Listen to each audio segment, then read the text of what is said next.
ബീഹാറിലെ ഉദ്യോഗാർത്ഥികളുടെ സമരത്തിന് പിന്തുണയുമായി രാഹുൽ ഗാന്ധി. പട്നയിൽ BPSC പരീക്ഷ എഴുതിയവരുടെ സമരപന്തൽ രാഹുൽ സന്ദർശിച്ചു. അനൂപ് ദാസ് നമുക്കൊപ്പം വിവരങ്ങളുമായി ചേരുന്നുണ്ട്. അനൂപ്, ഉദ്യോഗാർത്ഥികൾ വലിയ രീതിയിലുള്ള പ്രതിഷേധത്തിലാണ്. എങ്ങനെയാണ് രാഹുൽ അവർക്കൊപ്പം ചേർന്ന് നിൽക്കുന്നത്? രാഹുൽ ഗാന്ധി ഇന്ന് രാവിലെയാണ് പട്നയിലേക്ക് എത്തിയത്.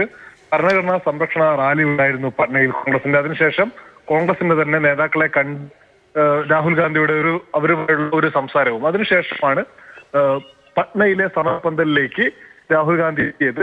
കഴിഞ്ഞ ഏതാണ്ട് ഒരു മാസക്കാലമായി ഈ PSC പരീക്ഷ എഴുതിയ വിദ്യാർത്ഥികളുടെ സമരത്തിലാണ്. അവരുടെ ചോദ്യപേപ്പർ ചോർന്നു, പരീക്ഷ മാറ്റി നടത്തണമെന്നുള്ളതാണ് അവരുടെ ആവശ്യം. പക്ഷേ ചോദ്യം ചെയ്ത ഉദ്യോഗാർത്ഥികളെ അതിക്രൂരമായി തെരുവിൽ പോലീസ് നേരിട്ടു. അതിനുശേഷം പട്നയിൽ പല ഭാഗത്തായ പ്രതിഷേധത്തിലാണ് ഉദ്യോഗാർത്ഥികൾ. ആ സമരത്തിന് നേരത്തെ തന്നെ പ്രതിപക്ഷ പാർട്ടികൾ, പ്രത്യേകിച്ച് തേജസ്വി യാദവ് ഉൾപ്പെടെയുള്ള നേതാക്കൾ പിന്തുണ പ്രഖ്യാപിച്ചതാണ്. ഇപ്പോൾ രാഹുൽ ഗാന്ധി പട്നയിൽ എത്തിയ സാഹചര്യത്തിൽ അദ്ദേഹം നേരിട്ട് സമരപന്തലിലെത്തി ഐക്യദാർഢ്യം അറിയുകയായിരുന്നു.